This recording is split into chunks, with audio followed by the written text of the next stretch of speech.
Lors d'un forum international sur la sécurité et la stratégie, le vice-ministre chinois des Affaires étrangères Le Yucheng a partagé son diagnostic des conflits en Ukraine.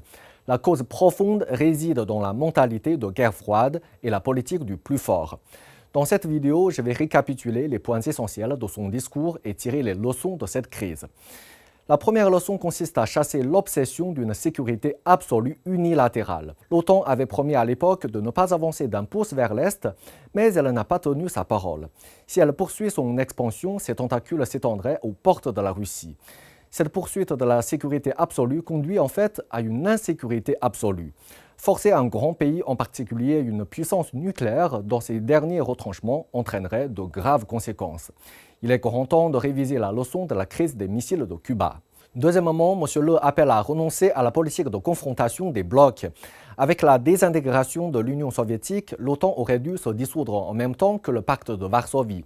Cependant, elle n'a cessé de s'étendre et est intervenue militairement en Yougoslavie, en Irak, en Syrie et en Afghanistan, entre autres. Ces dernières années, cette alliance nord-atlantique, censée être défensive, est même venue montrer ses muscles dans la région Asie-Pacifique.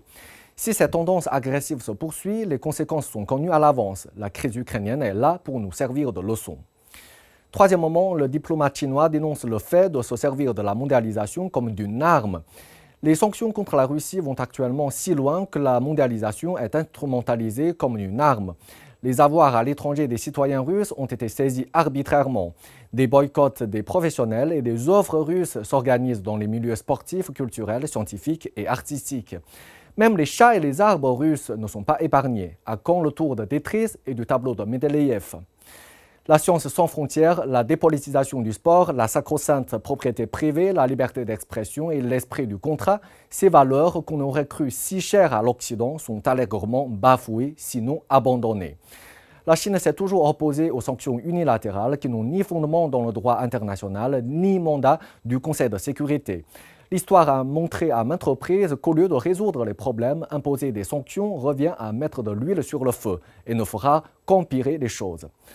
Quatrièmement, le vice-ministre chinois met en garde contre l'instrumentalisation d'autres pays pour servir ses propres intérêts stratégiques. Les États-Unis et l'OTAN rechignent à s'impliquer dans un conflit armé avec la Russie et l'ont clairement déclaré, alors qu'ils ont fait miroiter à l'Ukraine une adhésion à l'OTAN pour l'utiliser comme un pion contre la Russie. Un engagement de l'OTAN de ne pas s'étendre vers l'Est aurait pu facilement mettre fin à la crise. Mais les États-Unis attisent le feu tout en regardant leurs marchands de canons, banquiers et magnats du pétrole faire fortune sur les souffrances. C'est profondément immoral et irresponsable. Le discours du vice-ministre des Affaires étrangères fait écho à la solution chinoise à la crise ukrainienne qui comprend principalement deux aspects. Il est impératif que toutes les parties travaillent ensemble pour promouvoir le dialogue et la négociation, mettre fin au conflit dès que possible et éviter les pertes civiles, en particulier prévenir les crises humanitaires. La solution à long terme consiste à abandonner la mentalité de guerre froide, à s'abstenir de s'engager dans une confrontation de blocs et à constituer véritablement une architecture de sécurité régionale équilibrée, efficace et durable. Ce n'est qu'ainsi que la stabilité à long terme sur le continent européen pourra être atteinte.